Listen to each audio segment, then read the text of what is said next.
Abre a sua Bíblia no Salmo 122. Nós vamos ler esse salmo, depois vamos orar, pedindo a Deus que esteja abençoando esse momento de meditação na palavra de Deus. Diz assim a palavra do Senhor: Cântico de romagem de Davi. Alegrei-me quando me disseram, vamos à casa do Senhor. Pararam os nossos pés junto às tuas portas, ó Jerusalém. Jerusalém, que está construída como cidade compacta, para onde sobem as tribos do Senhor, como convém a Israel, para renderem graças ao nome do Senhor. Lá estão os tronos de justiça, os tronos da casa de Davi. Orai pela paz de Jerusalém. Sejam prósperos os que te amam, reine paz dentro de teus muros e prosperidade nos teus palácios. Por amor dos meus irmãos e amigos, eu peço, haja paz em ti. Por amor da casa do Senhor, nosso Deus, buscarei teu bem. Vamos orar mais uma vez ao Senhor? Deus, nós queremos te glorificar, Pai. Queremos te glorificar porque nós temos a oportunidade de estarmos na tua presença, de cantar louvores a ti, ó Pai, mesmo diante de uma pandemia como essa, mesmo diante de um problema tão difícil que está acontecendo no mundo inteiro, ó Pai. Problemas econômicos, problemas sociais. E, Pai, nós estamos aqui diante da presença do Senhor, apesar de tudo isso, para glorificar o teu nome. Muito obrigado por essa oportunidade, ó Deus. Muito obrigado também, ó Pai, pela oportunidade que nós temos de ler a tua palavra e de meditar sobre ela, de aprender com a tua palavra, de carregarmos lições para toda a nossa vida diante da tua palavra, Deus. Pai querido, que o Senhor venha nos direcionar neste momento, ó Deus, e fale no coração de cada um conforme a necessidade de cada um.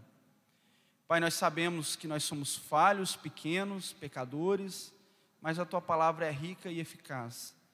Ela é eficiente, ó Pai. Só é eficiente para nossas vidas. Por isso, ó Deus, através do teu Espírito Santo, venha ferir o nosso coração com a tua palavra, a ponto de nos causar mudança de hábito, mudança de pensamentos, mudança de princípios, mudança, Pai querido, de conduta, para a honra e a glória do Senhor. Em nome de Jesus Cristo, nós queremos ser igreja do Senhor. Então, fale ao nosso coração, em nome de Jesus, amém. Queridos, vou pegar aqui minha colinha aqui. Esse é mais um dos salmos de romagem que toda vez que eu venho trazer a palavra para os irmãos, eu procuro meditar com os irmãos em um desses salmos, né?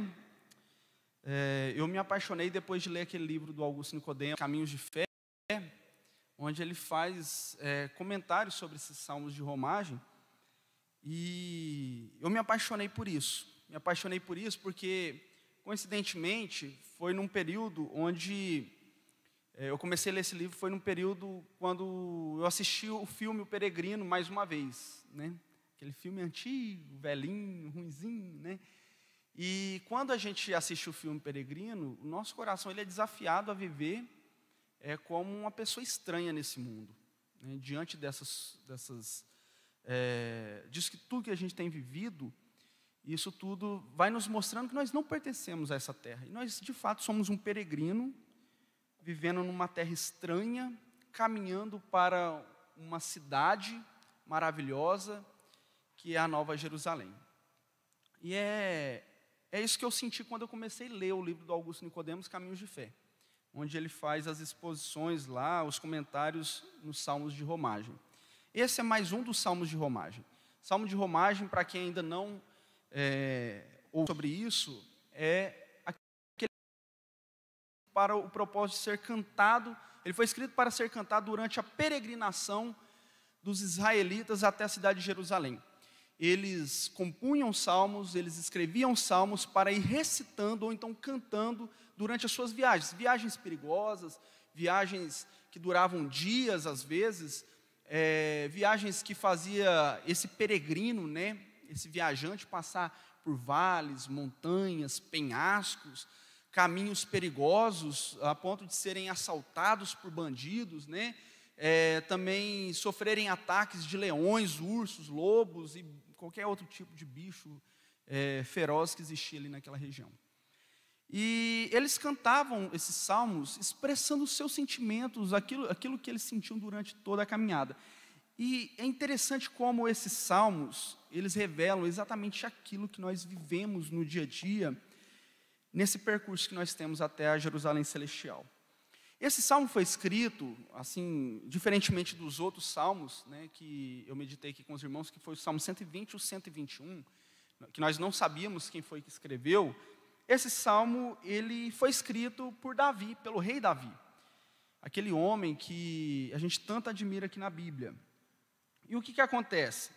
Davi escreveu esse salmo, nós não sabemos muito bem o período em que ele escreveu esse salmo, mas nós sabemos que foi num momento onde ele foi convidado para estar na casa de Deus, ou então no momento em que ele estivesse chegado às portas de Jerusalém, porque o salmo fala aqui, é como se essa pessoa estivesse narrando ali, né, quando ele estivesse chegando nas portas de Jerusalém. Eu deduzo, tá, é uma dedução minha, todas as exposições que as pessoas fazem do momento em que esse salmo foi escrito são deduções. Eu deduzo também que foi num momento em que Davi volta de alguma dessas batalhas que ele tinha. Davi tinha constantes batalhas, né? Então, após vencer uma dessas batalhas contra os povos inimigos ali da região de Israel, ele é convidado para estar na casa de Deus, para voltar para Jerusalém, estar na casa de Deus, para poder louvar a Deus pela vitória que ele teve. Então, eu deduzo que seja isso. Mas isso não é tão relevante para nós aqui hoje, porque o próprio Salmo nos traz lições importantes em relação a isso. O que acontece? Alguns detalhes que eu gostaria de enfatizar antes de expor aqui o tema, os argumentos do sermão. Primeiro detalhe que eu gostaria de apresentar para os irmãos é que naqueles tempos não existia, no tempo em que esse Salmo foi escrito, não existia o templo, tá? Não existia o templo. Existia o tabernáculo. O tabernáculo era uma tenda que foi construída ali no período de Moisés, como se fosse um templo, mas um templo caminhante, né, onde o pessoal eles iam caminhando pelo deserto e quando eles montavam um acampamento, essa tenda era montada ali. E essa tenda, ela tinha dela os utensílios religiosos de Israel, a arca, as tábuas da lei, né, e muitos outros utensílios, mas também era uma tenda que tinha um propósito de manifestar a presença de Deus. Por isso, quando você lê o Antigo Testamento, você vai ver constantemente a presença de Deus sendo manifesta no tabernáculo, descendo em forma de nuvem, né, e ela sendo tomada por uma nuvem que brilha, representando a presença de Deus. Um outro detalhe também, e esse tabernáculo, ele estava ali em Jerusalém. A gente precisa lembrar que não foi Davi quem construiu o templo, foi o filho dele, Salomão. Então, quando ele escreve aqui, casa do Senhor, alegrei-me quando me disseram, vamos à casa do Senhor, é exatamente o tabernáculo que foi montado ali em Jerusalém. Um outro detalhe que eu gostaria de enfatizar aqui, é o que representava a cidade de Jerusalém para os israelitas. A cidade de Jerusalém era a cidade onde não tinha somente o tabernáculo, mas também o palácio de Davi, a casa de Davi, onde estava o trono de Davi. Então, a cidade de Jerusalém, para os israelitas, era uma cidade muito especial, porque ali estava não só a presença do Senhor, do Deus de Israel, mas como tinha também ali o trono do rei, que representava o governo de Deus sobre Israel. Então, estava ali uma cidade que representava a presença e o governo de Deus sobre aquela nação. Um outro detalhe também que eu gostaria de enfatizar antes da gente partir para o tema, é aquilo que nós chamamos de teologia bíblica, tá? Lá em Colossenses, capítulo de número 2, verso 16 e 17, abre a sua Bíblia lá, em Colossenses, capítulo 2, verso 16 e 17, diz assim, o apóstolo Paulo escrevendo à igreja de Colossos, né? Ninguém, pois, vos julgue por causa de comida e bebida, ou dia de festa, ou lua nova, ou sábados, porque tudo isso tem sido sombra das coisas que haviam de vir, porém o corpo é de Cristo. Olha só que interessante isso. O apóstolo Paulo, ele fala, né, que tudo aquilo que era, todos os rituais religiosos, né, o ritual religioso, os elementos que faziam parte da religiosidade israelita ali, tudo isso era sombra de Cristo, era o que apontava, tudo isso apontava um simbolismo, uma mensagem a respeito da pessoa de Cristo, né? Então o sacrifício lá, quando o cordeiro era sacrificado, aquilo apontava para o sacrifício de Cristo. E todos os outros elementos também. Inclusive, 2 elementos são citados aqui no Salmo 122, que é o templo e a cidade, o tabernáculo, né, a casa de Deus e a cidade de Jerusalém, tá bom? Então, esses 2 elementos aqui também eram símbolos de Israel, símbolos religiosos, que apontam para a pessoa de Cristo. Quando Cristo vem, tudo isso se cumpre, então nós não precisamos mais daquele tabernáculo, daquele templo, nós não precisamos mais peregrinar até lá em Jerusalém, como fazem os muçulmanos, lá na cidade santa dos muçulmanos, aquela coisa toda, todo ano eles têm que ir pelo menos uma vez. A gente não precisa mais disso, porque aquilo que era sombra, agora está muito claro, nós, pessoa que promove a sombra, né? Nós temos a pessoa de Cristo. E o que acontece aqui? Leonardo, mas o que significa esse templo e esse Jerusalém? Que mensagem transmite isso? Quando a gente vai lá em João, capítulo 2, verso 19, nós vemos Jesus, diante dos religiosos, dos discípulos, ele olhando para o templo, né, lá em Israel, lá em Jerusalém, e ele falando assim, olha, se vocês destruírem esse templo, em 3 dias eu o reconstruirei. E aí os religiosos ficaram assustados. Quem que esse cara está achando que é, né? Ele acha que ele vai destruir assim o templo, e ele acha que se destruir o templo, ele tem essa força, essa capacidade de reconstruí-lo em 3 dias, ele está louco, né? Eles não entenderam muito bem, mas do que é que Jesus estava falando? Será que era aquele templo mesmo, aquelas paredes que estavam ali em Jerusalém? Não, ele estava falando do seu corpo. Sim, se vocês destruírem esse corpo, se vocês me matarem, eu ressuscitarei no 3º dia. Então, amém. Então, é exatamente isso que Jesus estava dizendo ali. Ele estava falando do seu corpo e não do templo, paredes ali. Isso nos leva a entender que o templo apontava para o corpo de Cristo. Quando a gente olha Mateus capítulo 17, verso 1 até o verso 8, a gente vê o texto que narra a transfiguração, né? Quando os discípulos veem ali, Elias, Moisés e Jesus juntos, né? O rosto de Jesus brilha, e naquele momento vem uma nuvem brilhante e envolve Jesus ali. Jesus é tampado por aquela nuvem, igual acontecia no tabernáculo e no templo. Olha só, fazendo referência a Jesus como o templo do Senhor, onde se manifesta a presença de Deus.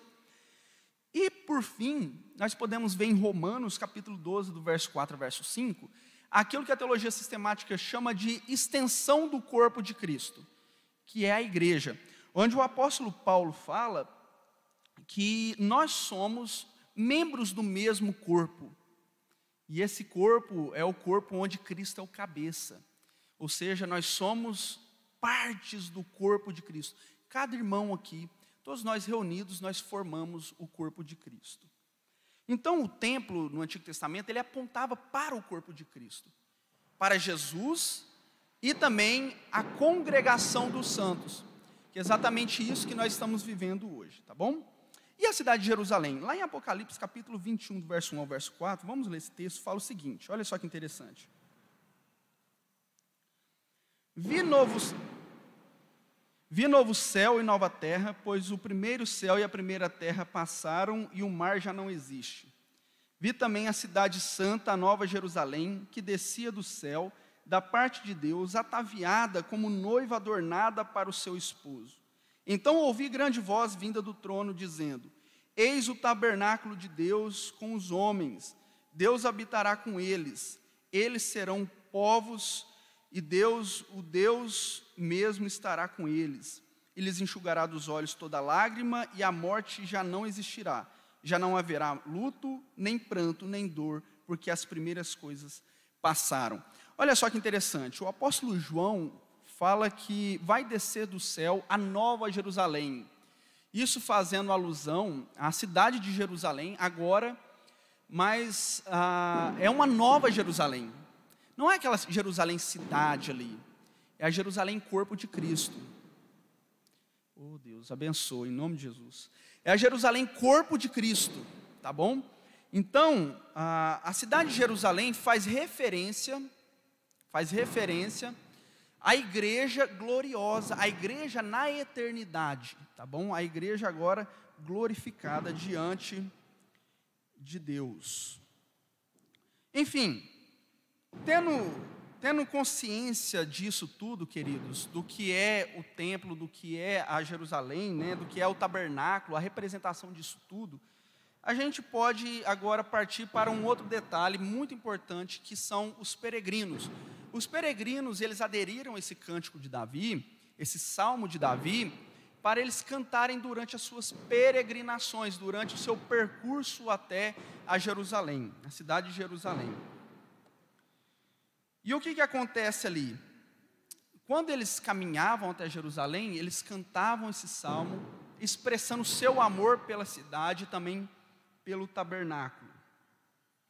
Por isso, como peregrinos nessa terra estranha até a cidade celestial, a cidade santa a qual nós pertencemos, eu gostaria de meditar com os irmãos sobre o que sente um coração peregrino diante da congregação dos santos, diante desse corpo de Cristo, diante dessa igreja reunida.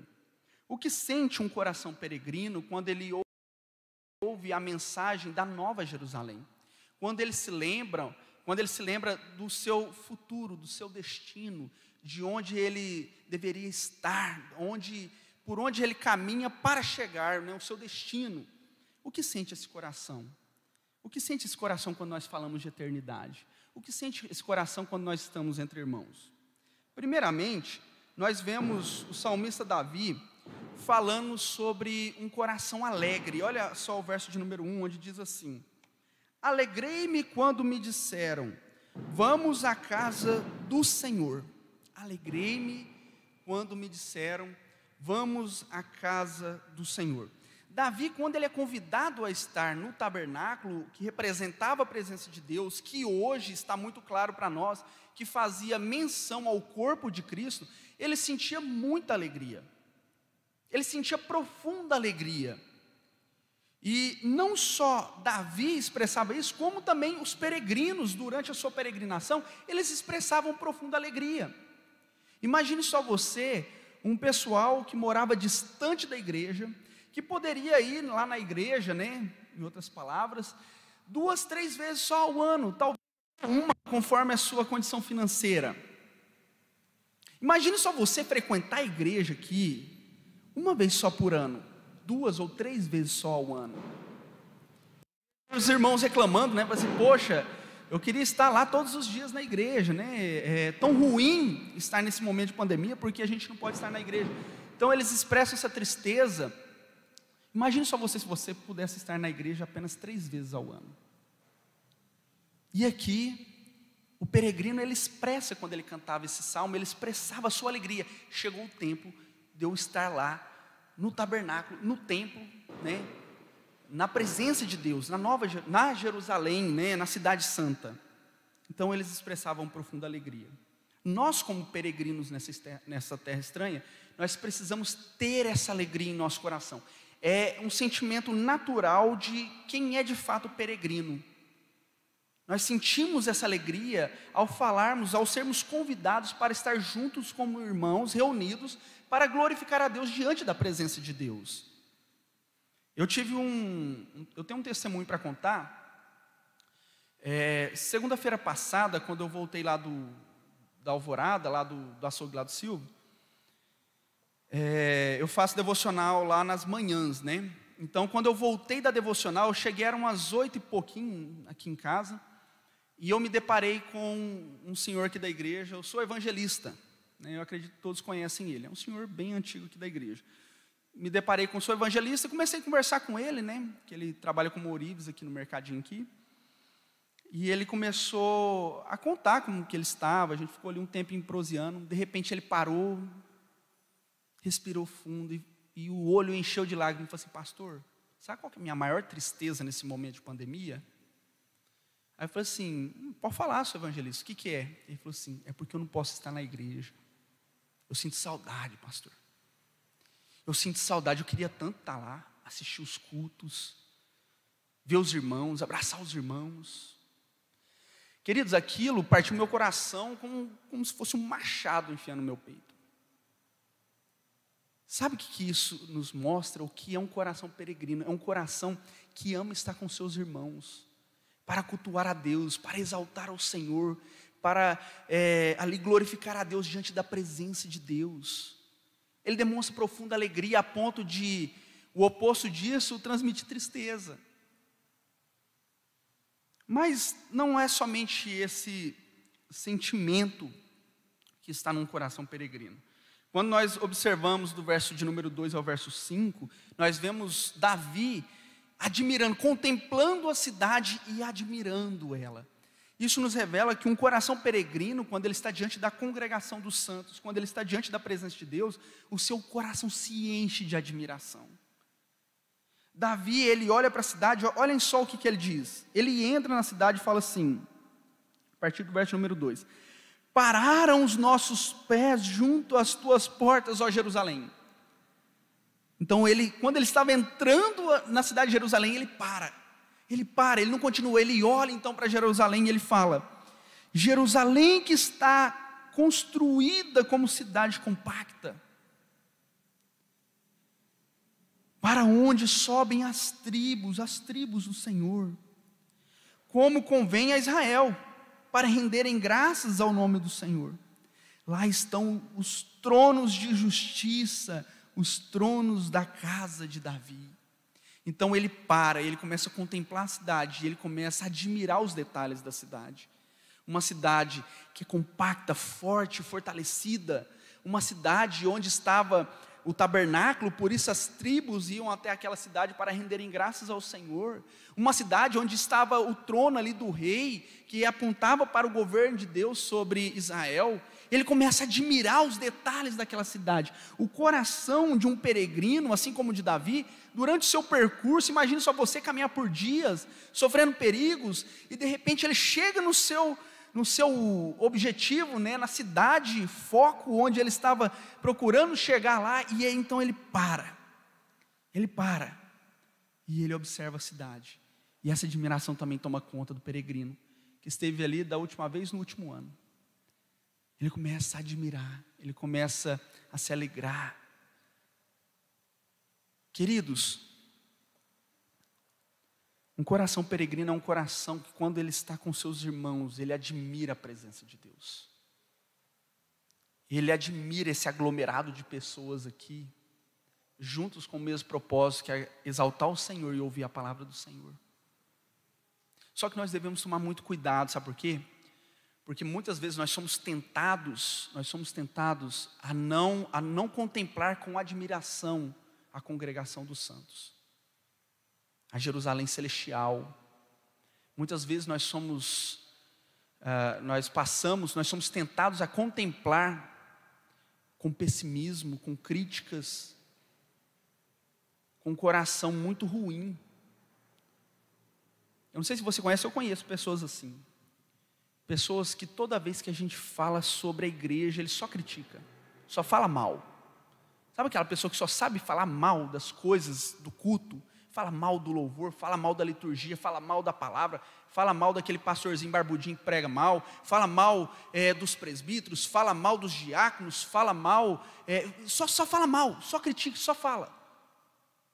Pessoas que estão o tempo todo contemplando com um olhar ruim, um olhar não de peregrino. Ela não consegue observar o quanto é gostoso estarmos juntos na presença de Deus para cultuarmos ao Senhor, para exaltarmos ao Senhor. Imagina só o peregrino chegando em Jerusalém. Gente, vocês já viram em fotos, se vocês nunca foram lá, vocês já viram em fotos como que é Jerusalém? Mas pensa numa cidade feia. Feia. Não tem cor. Horrível. Parece uma favela, tudo tumultuada. Mas o peregrino e Davi, quando eles chegaram diante de Jerusalém, eles estão tão admirados com o que ela representa para eles, que eles só veem coisas boas a serem apresentadas. Eles só têm a admirar. Eles só têm a admirar. Eu vejo irmãos que não conseguem admirar a presença de Deus, não conseguem extrair de uma pregação aquilo que tem de bom para o seu coração, não conseguem extrair de um louvor um momento para você orar diante da presença de Deus, expressando aqueles cânticos. Eles estão ali no pequeno grupo, criticando o pequeno grupo, estão na igreja, criticando a igreja. Eles assistem um sermão pela internet, criticam o sermão, criticam o culto, critica tudo. Queridos, tomem cuidado, porque existe em nós, apesar de sermos transformados por Deus, existe em nós ainda a natureza pecaminosa. E essa natureza, ela vai querer nos conduzir a esse olhar. A um olhar não de contemplação e admiração pela presença de Deus, mas um olhar de crítica, um olhar ruim, pessimista. Só falem cuidado, tá bom? E por fim, nós podemos observar aqui um terceiro sentimento, que é um sentimento de profundo amor. Lá no verso de número 6 a verso 9, diz assim: orai pela paz de Jerusalém, sejam prósperos os que te amam, reine paz dentro dos teus muros, e prosperidade nos teus palácios. Por amor dos meus irmãos e amigos, eu peço, haja paz em ti.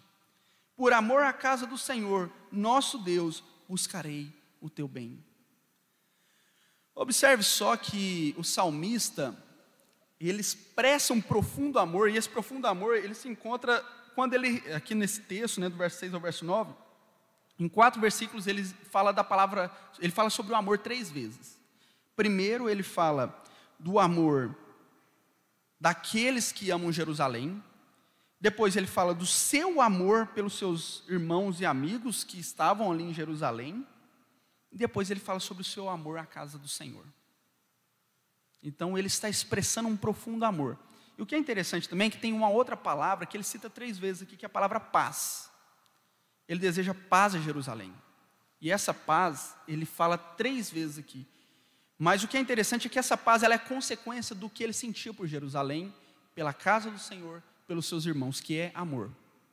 Então ele está dizendo, eu amo Jerusalém, eu tenho profundo amor por Jerusalém, por isso eu desejo para Jerusalém a paz.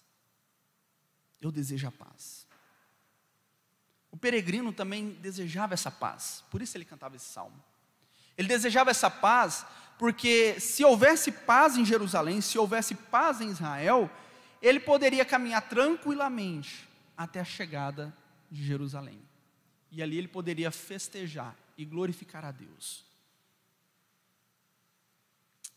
Queridos, nós como peregrinos, nós precisamos amar esse aglomerado de pessoas, essa congregação dos santos. Nós precisamos amar a igreja, a ponto de desejarmos constantemente a paz entre os nossos irmãos.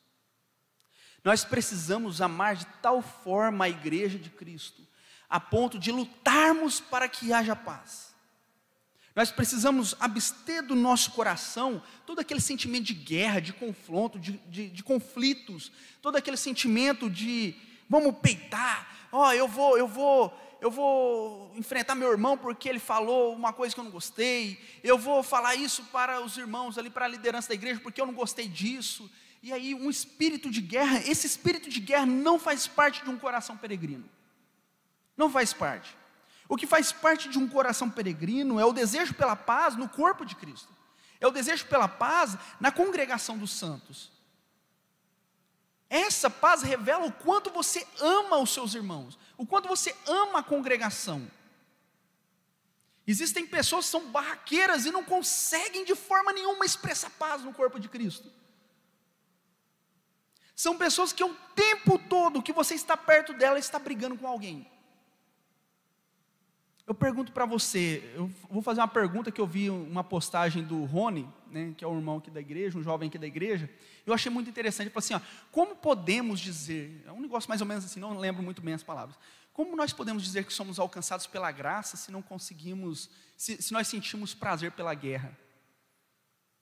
Pelos conflitos, algo meio parecido com isso que ele disse lá. E eu fiquei meditando sobre aquilo, eu falei assim, isso é verdade. Como podemos falar que nós somos alcançados pela graça de Deus? Como podemos falar que o nosso coração foi enchido com a misericórdia, com o amor de Deus sobre as nossas vidas, pecadores, inimigos de Deus, o Senhor nos trazendo paz, Cristo nos trazendo paz entre entre o nosso Senhor e nós, né, no nosso relacionamento com Deus, e nós expressamos um desejo, uma alegria pela guerra, pelos conflitos, pelas tretas, né? Mas como pode crente treteiro? Não existe, queridos. O nosso coração, se nós amamos a igreja de Cristo, se nós amamos a congregação dos santos, se nós amamos o corpo de Cristo, o nosso coração precisa ser enchido com um amor, e um amor que deseja paz. Um amor que luta pela paz do povo de Deus. Existe um livro, e eu vou recomendar esse livro, que chama O Pastor Pacificador, mas eu recomendo para todos os irmãos lerem. Não é um livro só para pastor, não. É um livro para todo mundo ler, para todo mundo que é cristão. Leia esse livro. Onde ele fala que, ele trabalha em cima disso, né? Que uma pessoa, um bom líder, um bom pastor, aquele pastor que ele luta para que haja paz entre os irmãos, para que os conflitos sejam resolvidos, e que ele não é aquele cara que fica pondo fogo na lenha, na briga entre os irmãos. Ele é um cara que ele deseja paz no meio do rebanho de Cristo.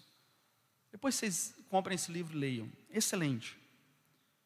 Enfim, nós podemos ver então que um sentimento que predomina no coração, o sentimento que predomina no coração de um peregrino nessa terra estranha, rumo à Nova Jerusalém, é um sentimento de profunda alegria, ao sermos convidados para estarmos juntos, para adorar, né, o único verdadeiro Deus, e aí a gente pode cantar o Era, né? Assim também como uma profunda admiração. Nós chegamos aqui e por mais, às vezes, por mais problemas que possa haver num culto ou num encontro de pequenos grupos, nós não estamos focados naquilo, nós estamos focados no que a gente foi fazer ali, que é glorificar a Deus, exaltar o Senhor, comungar com os irmãos, sentir a presença de Deus através do nosso relacionamento, através da palavra de Deus, através do louvor. Nós estamos ali para isso. E por fim, é um sentimento de profundo amor, a ponto dele buscar a paz, ele lutar pela paz no meio do corpo de Cristo. Um coração peregrino não é um coração que fica feliz quando ele sabe que existe intriga entre seus irmãos. Ele fica mal. Ele se sente aborrecido com aquilo. Por isso ele luta para que haja paz o tempo todo. Queridos, que isso venha tomar conta do seu coração. Que diante dessa caminhada, você venha se esquecer dessas coisas tão fúteis durante a caminhada. E que você venha tranquilizar o seu coração com aquilo que de fato importa. Aproveite a alegria que você tem no seu coração quando você é convidado para estar na presença de Deus. Aproveite essa admiração que você ainda tem, admire aquilo que é do Senhor. Quando seu coração estiver sendo tomado por um olhar pessimista, pastoreie o seu coração e fala: está repreendido em nome de Jesus, Satanás. Meu coração agora pertence ao Senhor, por isso eu quero admirar a presença do Senhor. Eu quero estar na presença do Senhor e glorificar o Senhor. Se os músicos ali são limitados e o cântico está ruimzinho, não interessa, eu estou aqui para glorificar a Deus. Se a pregação ali não é aquilo, não é aquele Augusto Nicodemos, não é aquele Hernandes Dias Lopes, não é aquilo lá, não interessa, eu estou ali para ouvir a palavra de Deus, que fala o meu coração e me fortalece. Se a liturgia é quadradinha, não é daquele jeito que você queria, não interessa, você está ali para oferecer ao Senhor a sua contrição, a sua adoração. Se esqueça dessas picuinhas e foque naquilo que é mais importante na vida cristã: glorificar a Deus junto com seus irmãos, em profunda alegria, profunda admiração e amor. Quando você fica sabendo que está havendo conflito entre os irmãos, seja um pacificador e não um bombeiro ali, bombeiro não, como é que chama? Aquele cara lá do posto de gasolina que bota gasolina lá no nosso carro. Seja um frentista de posto, não. Seja uma pessoa que queira paz entre a igreja, queira paz entre o corpo de Cristo, tá bom? E se alguém vier fofocar no seu ouvido, repreende, fala: está repreendido em nome de Jesus. Meu coração, os meus ouvidos querem amor e paz, tá bom? Então essa mensagem que eu queria trazer para os irmãos, e Deus falou muito comigo, me ensinou muito. Eu falo que eu aprendi com um pastor lá no no IBEL, que ele falava assim, olha, não pregue aquilo que você vive, porque senão você vai pregar só pecado. Pregue aquilo que você precisa viver. E eu preciso viver isso também. Todos nós precisamos viver isso. Então, pastoreie o seu coração, direcione o seu coração naquilo que você precisa viver. Tá bom? Em nome de Jesus. Vamos orar? Senhor Deus, nós estamos na presença do Senhor para exaltar e glorificar o Teu nome. Pai querido, é tão gostoso estar aqui, ó Pai. É tão gostoso ver cada um dos irmãos. É tão gostoso, ó Pai querido, sabermos que esses irmãos estão bem. É tão gostoso, ó Pai querido, poder cantar louvores ao Senhor junto com esses irmãos. É tão bom, ó Deus querido, ouvir a palavra do Senhor, que às vezes nos confronta, nos conforta, nos consola, nos exorta, e ela age de diferentes formas, ó Pai querido, nos nossos corações. Pai querido, é tão bom quando nós fazemos isso como igreja do Senhor, ó Pai. Pai querido, é tão bom quando nós sabemos que há paz no nosso meio, que o Senhor está reinando, ó Deus. É tão bom. Pai querido, em nome de Jesus, nós queremos clamar ao Senhor, que o Senhor aplica isso em nosso coração. Deus, não nos deixe sair daqui, ó Pai querido, ainda com um coração distante do que é um coração peregrino. Que o nosso coração venha a ser direcionado nesse amor por Ti, ó Pai. Pela Tua noiva, pela Jerusalém celestial, pela eternidade, ó Deus. Pai querido, que a gente venha admirar isso constantemente, a ponto de estarmos alegres a toda e qualquer situação. Em nome de Jesus Cristo, Pai, que nós oramos ao Senhor e clamamos. Amém.